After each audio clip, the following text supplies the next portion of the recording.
Bonjour mesdames et messieurs, il est 13 h, merci de nous rejoindre sur RTI 1. Voici les titres de votre édition. Le président de la République du Rwanda, Paul Kagame, président en exercice de l'Union africaine, est arrivé mercredi à Abidjan pour une visite officielle de 48 heures en Côte d'Ivoire.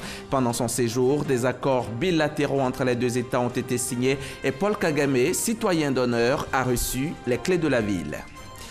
En marge de cette visite, la première dame du Rwanda a visité hier l'hôpital mère-enfant de Bingerville. Jeannette Kagame a fait remarquer à cette occasion qu'elle partage l'engagement de Dominique Ouattara à travers cette infrastructure qui favorise une meilleure prise en charge du couple mère-enfant.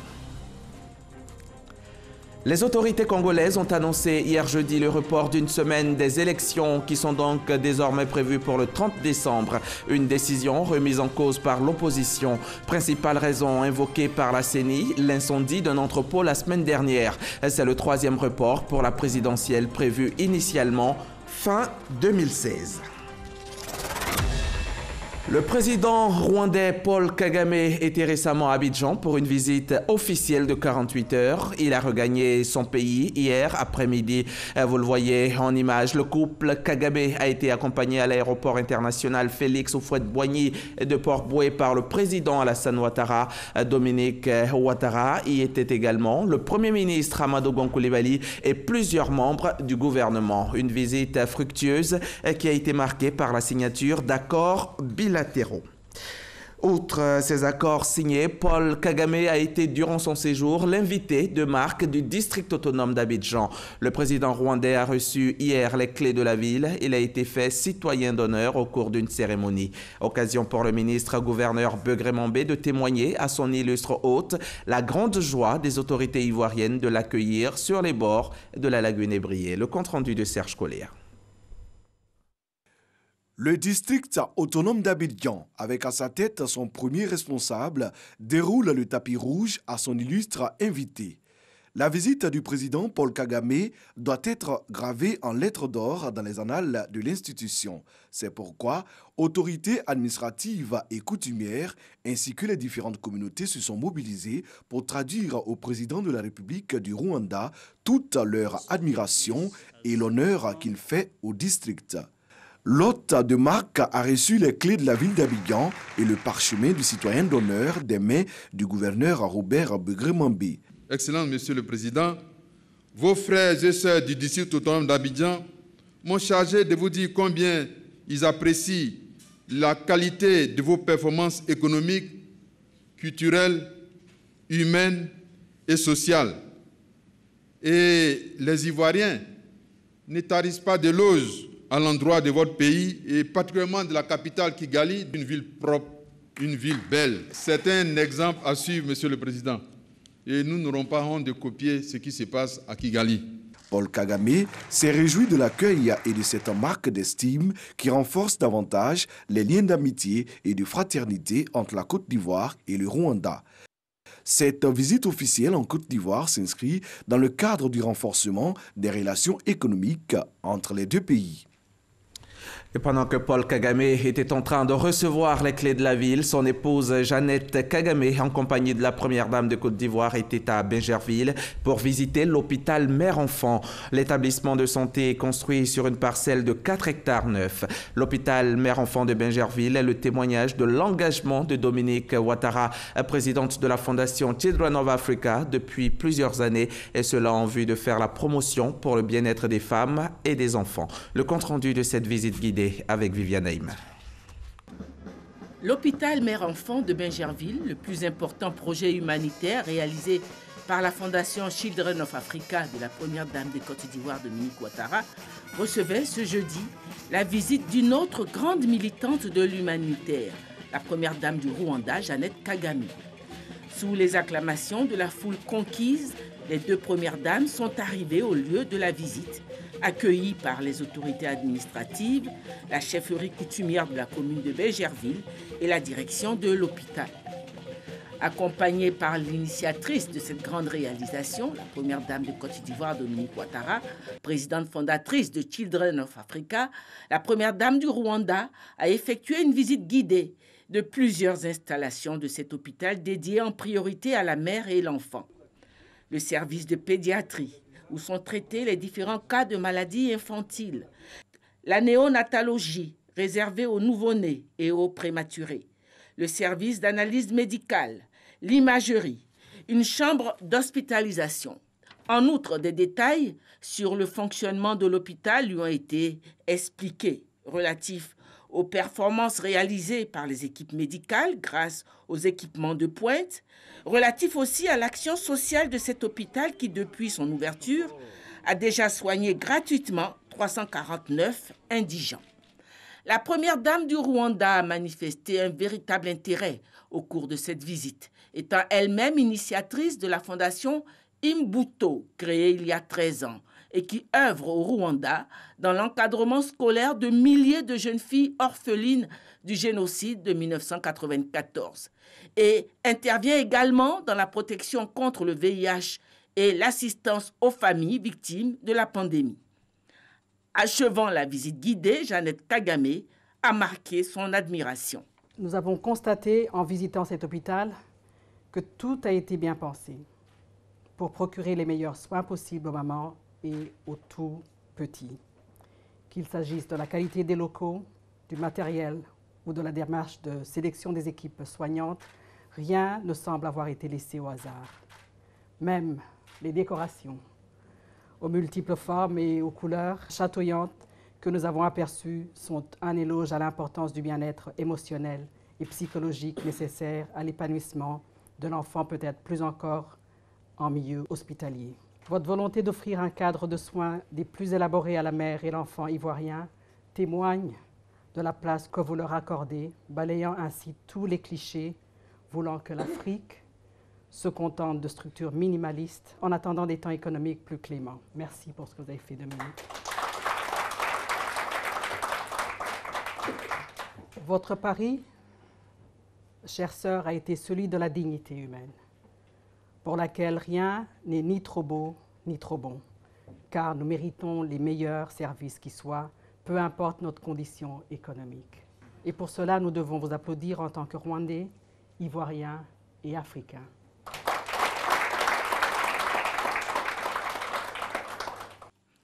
Émue, la première dame de Côte d'Ivoire lui a traduit en retour son estime et sa grande considération. Ma chère sœur, je vous sais très impliquée également dans le social et l'humanitaire dans votre pays, notamment pour l'éducation, avec l'école privée Green Hills Academy que vous avez fondée, et en faveur de la lutte contre le sida à travers la fondation Imbuto que vous présidez. Et je vous en félicite. Nos engagements mutuels pour un mieux-être de nos populations se rencontrent donc et j'en suis très heureuse. Je tiens à vous remercier pour cette visite que vous rendez à l'hôpital Mère-Enfant de Bingerville et je souhaite que les relations entre nos deux pays, le Rwanda et la Côte d'Ivoire, deviennent de plus en plus fortes. Rapprochées par leur estime réciproque, ces deux grandes militantes de l'humanitaire sont repartis en saluant et félicitant la direction et le personnel de l'hôpital. Reportage signé Viviane Aïma. En Côte d'Ivoire, les droits fondamentaux de la jeune fille sont encore menacés sous diverses formes, au nombre desquelles figurent en bonne place les mutilations génitales, les mariages précoces, le refus de scolarisation, les grossesses précoces. Toutes ces menaces qui constituent un frein à une amélioration de sa situation sociale et économique. Il faut donc intensifier la lutte contre les violences basées sur le genre. Un film vient d'être produit dans ce sens.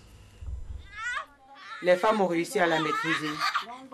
Elles lui ont écarté les jambes en face de Nini l'exciseuse, qui tenait un couteau en main. Nabissa avait très peur. Comme Nabissa, 38% des femmes ivoiriennes âgées de 15 à 49 ans ont été excisées selon l'enquête démographique de santé en Côte d'Ivoire 2012. 2 femmes sur 5 ont également subi des violences physiques depuis l'âge de 15 ans. Une situation qui interpelle le gouvernement, le système des Nations Unies et les organisations de la société civile initient des actions en vue d'éradiquer ce phénomène.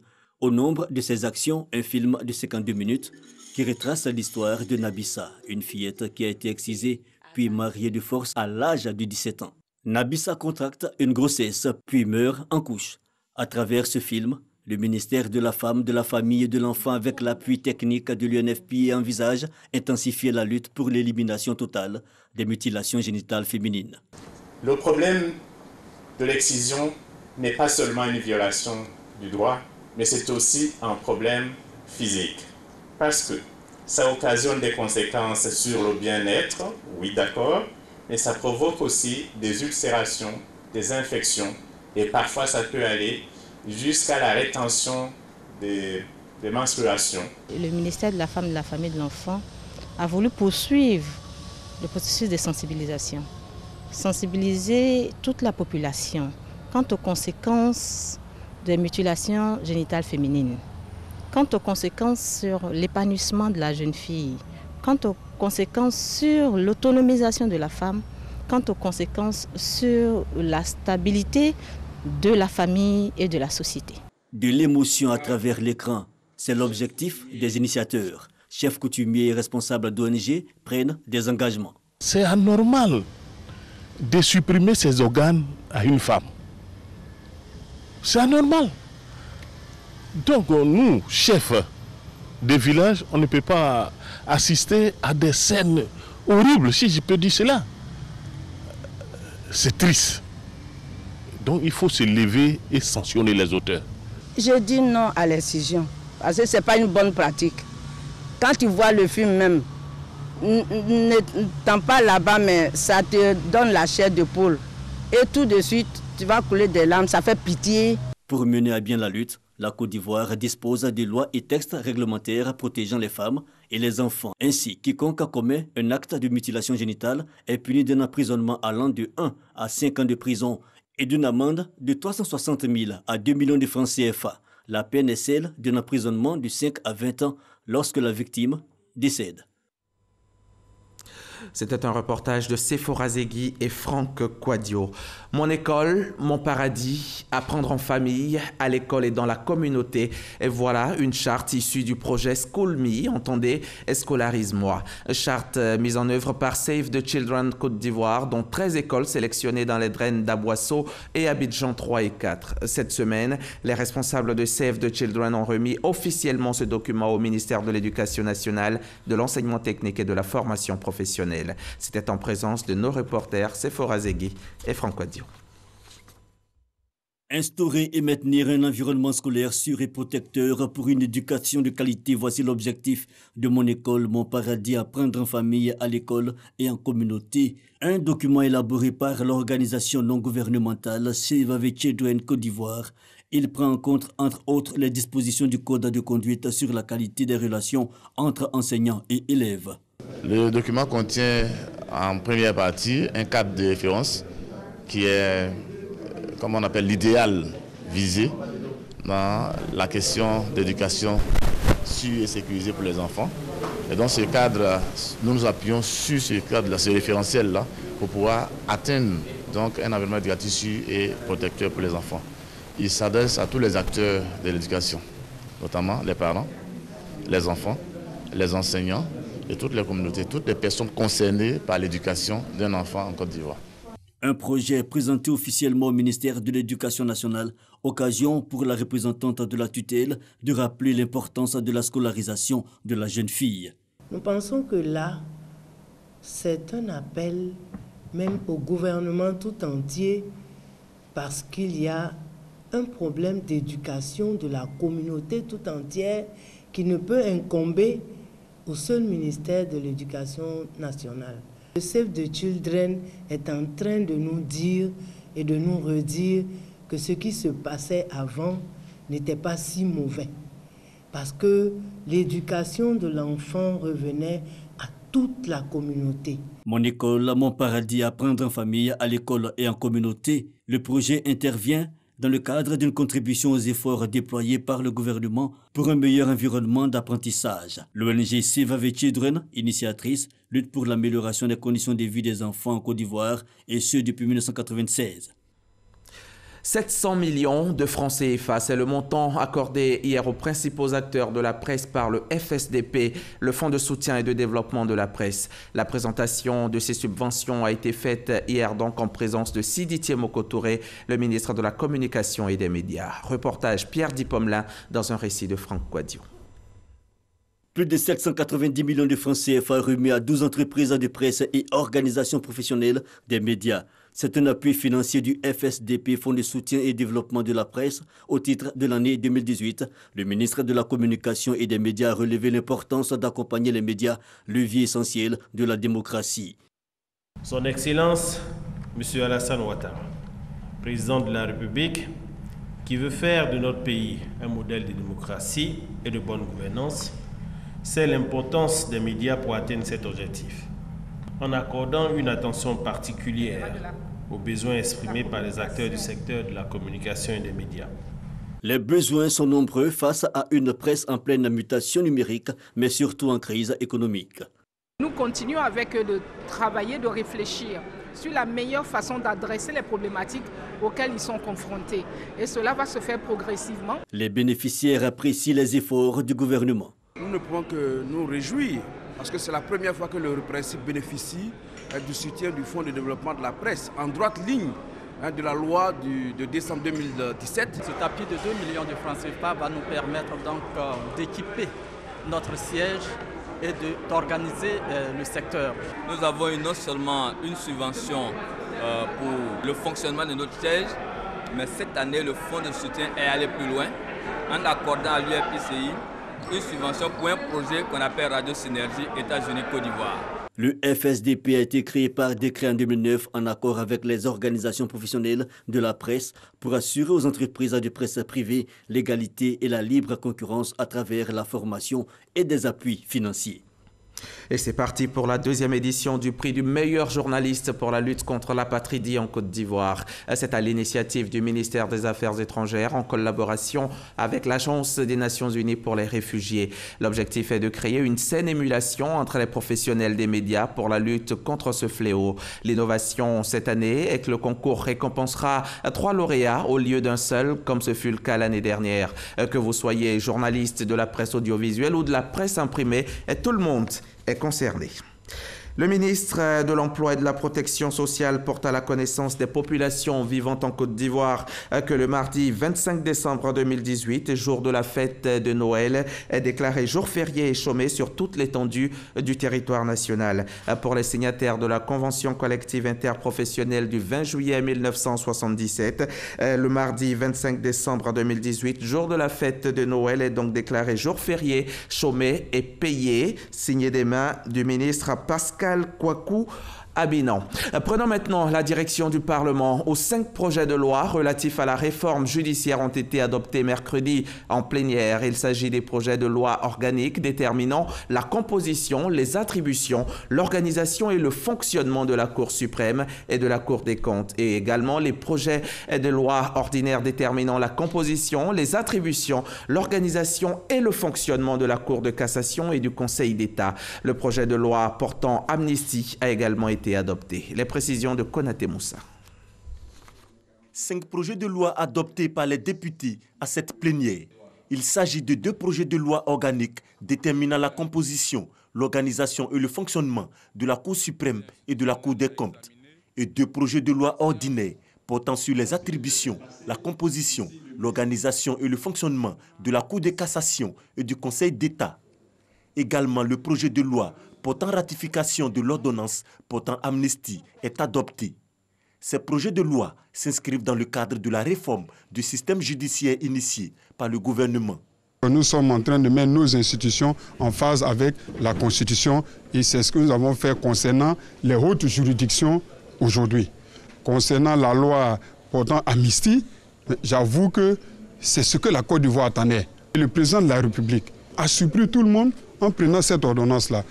Autre projet de loi à l'ordre du jour de cette séance, le projet de loi portant code de procédure pénale. L'examen de ce texte est reporté à une autre date. Le projet de loi qui a été retiré, c'est ça aussi la démocratie. Les députés ont soulevé une préoccupation dans le fond, dans la forme, que nous avons, nous, au niveau du Parlement, nous avons apprécié et nous avons demandé purement et simplement que ce projet de loi soit retiré. Donc ce n'est pas un rejet, c'est pour permettre aux députés d'analyser sur la procédure pénale. Donc c'est une loi qui intéresse les députés et les Ivoiriens. Et au niveau du règlement de l'Assemblée nationale, une fois que la commission donc arrête son rapport, ce rapport doit être communiqué au gouvernement et aux députés 48 heures avant la plénière. La plénière a constaté effectivement que le délai n'était pas respecté. Et donc ce projet a été retiré et sera certainement mis à l'ordre du jour d'une prochaine plénière. 171 députés sur 252 ont pris part à cette séance plénière. Voilà déjà 3 semaines que la Côte d'Ivoire assure la présidence du Conseil de sécurité de l'ONU. Un Conseil de sécurité dont la composition actuelle fait l'objet de sévères critiques. Selon certains experts et des représentants de pays membres de l'organisation, sa composition ne reflète plus la société internationale contemporaine. Le veto dont disposent certains de ses États membres serait anachronique. Alors, quelles propositions en vue de le réformer? On en parle avec Gabriel Zani du service politique de la rédaction. Ça se passe en 1945, après la Deuxième Guerre mondiale. Tout part de l'idée de mettre en place un système dans lequel les 5 grandes puissances ayant remporté la Seconde Guerre mondiale auraient le pouvoir d'arbitrer les conflits entre les autres États du monde. La France, les États-Unis, la Grande-Bretagne, la Russie et la Chine. Ces 5 vainqueurs de la Deuxième Guerre mondiale deviennent les gardiens de la paix dans le monde. Responsabilité qu'ils n'avaient pas au sein de la Société des Nations. L'ancêtre de l'ONU, le Conseil de sécurité, est créé alors en 1945. Ces 5 vainqueurs sont toujours les mêmes qui, après 70 ans, sont toujours membres au Conseil. Ils sont membres permanents, ils ont le droit de veto, ils ont le pouvoir d'influer sur les décisions, sur les résolutions du Conseil. En 1945, l'ONU compte 51 États membres. Le Conseil de sécurité était composé de 11 membres, 5 membres permanents avec droit de veto et 6 non permanents. En 1960, intervient la décolonisation en Afrique. Le nombre d'États membres de l'ONU augmente. De 76 membres en 1955, il passe à 99 en 1960, puis à 105 en 1973. Aujourd'hui, l'ONU compte 191 États membres. Historiquement, à l'époque, ce pouvoir était fondé sur le postulat de la puissance, de la démographie, la puissance militaire et la puissance nucléaire. Au-delà de 1945, il y a d'autres puissances qui sont nées. Avec l'évolution des rapports de force dans le monde, la composition du Conseil de sécurité est mise sur la table des discussions. En 1963, 43 États demandent une réforme du Conseil de sécurité à l'Assemblée générale. Le Conseil de sécurité est révisé le 1er janvier 1966. 15 États membres, dont 5 permanents. Les 10 membres non permanents sont élus par l'Assemblée générale pour des mandats de 2 ans non immédiatement renouvelables.